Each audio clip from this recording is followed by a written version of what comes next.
I know I just did a video on this thing, but I had several people actually DM me asking for, a POV drive, which for me essentially means the Ovalbore Garage series. And since it's been a few weeks since I did the 355, let's go ahead and cover the 01 Laguna Seca Blue, also known as LSB, E46 chassis code M3. So, just as I said, this is a really early production, 2001 model year BMW E46 M3 coupe. It's a 6-speed manual. It's Laguna Seca Blue, finished with Schwartz leather interior. This car has quite the history. I actually bought it for, I'm going to call it sentimental reasons, even though this car directly has no sentimental attachment to me at all. Oh, look, we've got a guy going by on a motorcycle. Neat. Anyway, I have a late friend that had a 2001 Laguna Seca Blue on black coupe 6-speed, and he died, I think it was almost 6 years ago to the day. And unfortunately, even though he's very close physically, geographically to where I live, the family was unwilling to part with the vehicle, so it's just sitting in a garage. This one came up for sale about 30 miles away from me 4 years ago in a town called Eagan, Minnesota, but the person who owned it had just moved from New Jersey. So the car had spent its entire life, including the winters, in New Jersey, and boy did it show. The entire left side of the car was just crusty, just super disgusting. If you want to look at that, you can go back and see some of my first videos I did on this car. The door on the side has been replaced. Everything else is original sheet metal for the most part. The arch right back here actually came off the same vehicle that the engine, which we'll get to, came out of, and that's a really, really good friend of mine, one of my best buds. He now lives down in Texas. But other than that, I bought the car just knowing that I was going to have to put a ton of money into the bodywork just to get it rust-free. The E46 M3 has aluminum fenders and a hood, so I didn't bother respraying any of that stuff just because I really like to keep a car in driver condition. Same thing with the wheels. They're genuine ZCP competition package 0506 wheels, which was, again, just like my late friend's vehicle, so the exact same specification. The colors and the wheels really were the biggest thing for me, so I did pay a little bit extra just to get those. But first things I did were really just de-ricing it, so I put the chrome kidney grills back on it. I took out the smoked taillights. I took off the black badges, changed out the fog lights, and a few other things just for condition reasons. I did find an original 4x3 narrow screen navigation unit because the original had a broken tape deck and some dead pixels. And then, even though there's nothing wrong with the engine that came out of it, which is actually right over there, I was offered the engine that's in it now on the condition that I'm not allowed to make any money on it. So it was a perfect fit for a car that I have no intention of selling. Hopefully we don't get a ton of wind noise like we did with the Ferrari. If we do, I apologize in advance and just skip ahead until we get to the inside portion. But the car right now is in, I would say, excellent condition for the most part. Still a driver grade car, but I put a factory 05 ZCP exhaust on it. It had a really, really boomy MagnaFlow unit on it before. I just really wasn't a fan of that, so ZCP wheels came with it. Like I said, they are genuine BMW wheels, but they could really, really stand to have a refinish. I do have some frozen cryo rotors to put on it. The taillights, like I said, there were some smoked LED aftermarket units when I bought it. I got a set of just clear Eagle Eyes garbage taillights to put on it. They look a lot better than what was there, so it's all about just improving slightly. If you guys watched the last video, you'll see that I've done a couple of fuel pumps in it at this point. But there's the factory original 198,000 mile interior. It's actually pretty good. I am looking for cinnamon. I would be willing to pay the shipping cost. So if any of you guys see a cinnamon E46 M3 coupe interior, please let me know. I think that's the best color combination possible for Laguna Seca Blue. So other than that, really, it's pretty nice. The suspension was kept on, and mechanically the car was really well cared for. First time I test drove it, even looking like it was, I was very impressed. So the story on this engine, again, there was nothing wrong with the engine in it. It pulled really, really nicely. I did some group drives with my brothers and never had a problem. However, no maintenance history, 01 M3, so no idea if the rod bearings were good, how the Vanos was, anything like that. This is an 05 non-comp, but an 05 M3 engine, so it's the later M10 stud version of the rods. This was making a little over 1,000 horsepower in the car that it came out of. Unfortunately, due to some really, really just piss poor luck, essentially, and a CRV that ended that car's life, I ended up with it. Hopefully there's some footage somewhere of this engine on a stand. The block is just immaculate gloss black. All this stuff used to be polished. Obviously, it doesn't look as good now, but you can tell by the fact that there's like custom crimped banjo lines up here. This was a no expense spared build. So it has Carilla rods, CP pistons. It is stock compression ratio, but MLS head gasket. I think it's even O-ringed. But like the bottom end in this thing is good for just ridiculous amounts of power. I'm thinking about maybe doing an intercooled supercharger on it someday. I don't really want to do forced induction because it's an ITB engine. Like, if you're going to do FI, just use an S52. That's kind of the mindset that I'm in. The only thing I really destroyed putting the engine in, and you can see the whole series on that too, is the radiator. So I just bought a Bimpo Chimpo Ching Chong Bing Bong radiator. Threw that in there. But the car's been, just as solid. It has a brand new organic factory clutch in it. And the engine only had 500 miles on it when I got it, so I'm doing another 500 really, really gently just to break it in. But we'll still go for a ride, and I'll at least, do pulls up to $4,000. So that's the history on the engine. But since I have no intention of, there's a lot of traffic today. No intention of ever getting rid of this car. I felt pretty good about, giving it a home, especially because it has, sentimental value, and the car does now too.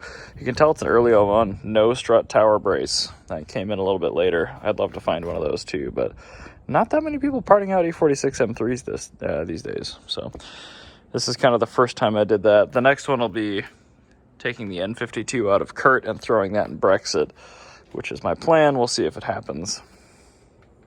But anyway, let's go for a drive.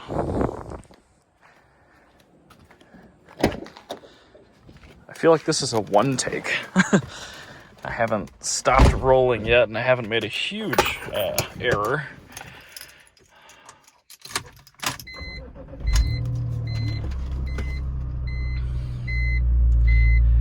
These taillights do give it rocket boosters. I am passively looking for a set of stock amber, like 2000 323 CI or 2001 325 CI taillights. I'd love the LEDs, but you have to mod the LCM and do a bunch of other stuff. It's just really not worth it.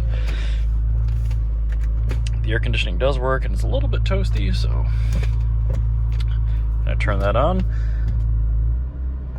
This is the original 6-speed transmission, so it's got some good miles on it, but it still shifts pretty nice. It's got Redline, MTL, and D4 ATF in it. These are kind of cold-hearted transmissions until you get them warm. Or cold-blooded? Maybe not cold-hearted, that was the wrong word, but yeah, this was the head unit I bought, which I think is out of a 2000 330D. I don't know how it ended up in this country, but I did find it at a parts breaker just one state over, and the screen's good. When I was searching, I emailed everyone in the country that had one, and I actually ended up picking up another one for $60 after I bought this one with a best offer, I think, for $110. Stereo is in need of some love. The front speakers currently aren't working, so I gotta find a two-door Harman Kardon radio amplifier. I'm guessing that's what's wrong. The HK amps kind of sucked. Actually, the HK stereos are not a good option on the E46. The factory stereo is quite a bit better, in my opinion. I will say that the HK speaker foam is higher quality, so you won't run into a degradation. You won't have to replace speakers. on an HK car, but you will have to replace the amp. Whereas on a stock one, the foam is really, really bad, but the amps are good. They use a different speaker impedance, so you can't mix and match, unfortunately. This is on stock suspension. It's a little fresher than the car, so it definitely doesn't have 198K, but with 19-inch wheels, even with these Kumo PS91 tires, it does ride a little bit on the stiff side.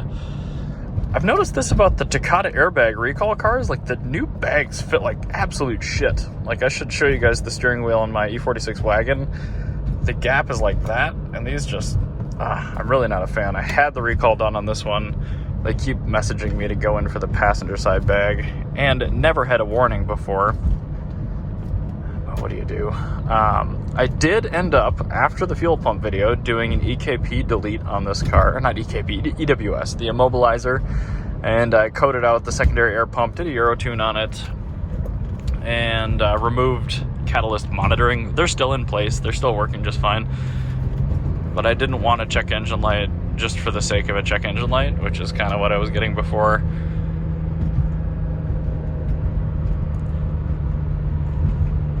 Oh, I got the check filler flap light. I didn't even know that was a thing until I started driving this car. But yeah, this car is powered by the venerable S54 B32 3.2 liter double overhead cam straight six engine. It's got an S6S420G transmission, which is shared with the E39 M5, the BMW Z8, and the V160 Mark IV Supra. Like I said, they're pretty cold-blooded, but they're strong. They don't oil the right way around for track use, so there's some issue there. If you buy one of these just to do a track rat, I would highly recommend you pick up an SMG and either do it yourself or hire me to put in the 5-speed ZF, because those are way better track transmissions, and the ratio spread is almost the same in the first 5 gears. Overdrive is nice for highway trips. This car does about 22 miles to the gallon if you're not super mean to it, which I'm not. I mean, like I said, we're still in the break-in miles of, I've done 280 since I put this engine in, so we got a long ways to go. But like I said, even the air conditioning still works great, and that's so impressive to me for a 25-year-old car. This thing is eligible for collector registration in the state of Minnesota, so I've done that. I do get a lot of questions on, wow, how can that car be that old? Wow, the paintwork looks so good. But I mean, truth be told, this was a high-mile kind of rat of a car that was on the edge of not really being worth saving at the time. And yeah, I spent almost as much on bodywork as I did on the car. I knew that ahead of time, but they ended up having to cut out the entire bezel below the trunk, which is a common spot for E46s. And just the sheet metal alone from BMW was like $600, so I love the car. I'm intending to keep it long term, so the fact that I had money at the time meant I did it. You can see there's a little damage here and there, but honestly, for 200K, this thing is really solid.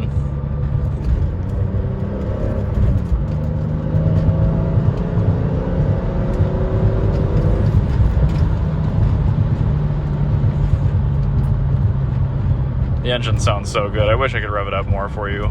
Like I said, when I bought it, it had a really boomy MagnaFlow full system exhaust on it, which I did not like. So I found a local guy with a takeoff, like from a brand new 06 or 05 ZCP Interlagos car, and I bought the whole system and threw it on here, sold the MagnaFlow to another guy.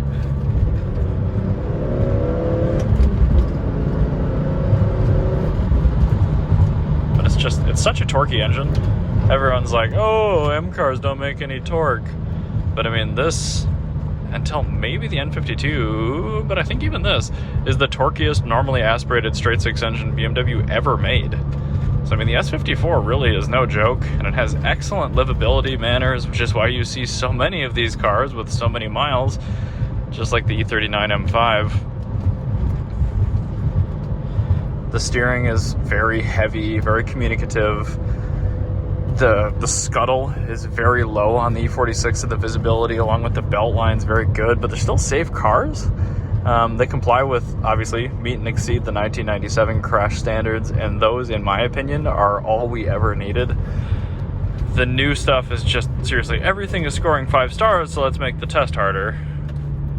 And I'm all for safety to a certain extent. Like, I know in this car I'll be fine, I'll walk away from anything, and in an E30 M3 I'm probably gonna die.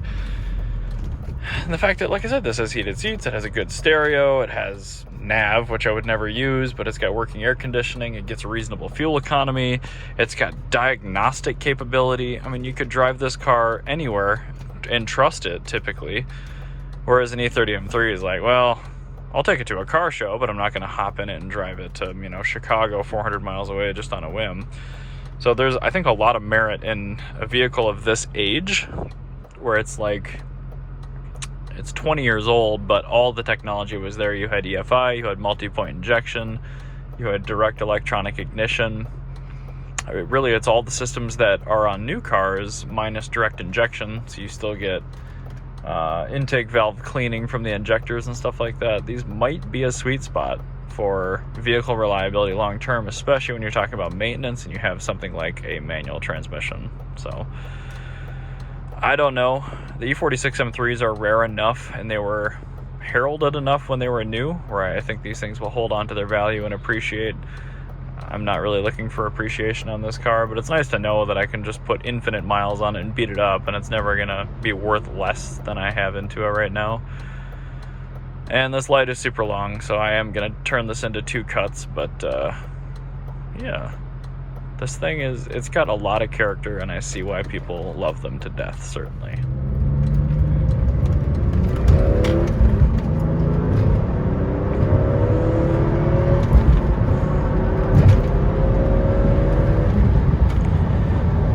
I'll mention once again, this car is in a clutch break-in period, and also rod bearings and main bearings and piston rings.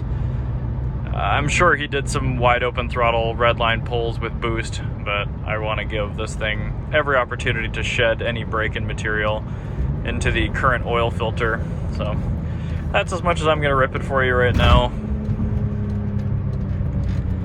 If you want to hear an E46 engine rev up, just go get one of my E30 M3 videos. But it's a nice machine. There's so much to love. The E46 is the best 3 Series generation all around. E30 is the best looking, but the E46 is the best well-rounded car. E90 is too problematic. F80s, there's just no real character. And the new G, man, that, ugh. Not even a mother could love those looks. So I do think if you have the opportunity to pick one of these up, even with an SMG, but a coupe, just do it. Especially if the price is anywhere near reasonable for 2021 reasons, I would just do it. You'll enjoy it. You really don't have to worry about too much as long as you're not driving it in the winter. So hopefully that's at least helpful as an insight to what it's like to be with this car in the fleet. Planning to keep it long term. Any problems I run into, I'll make sure I do on the channel, just for DIY reasons, but it's a nice machine, and it still gets a lot of very positive attention these days.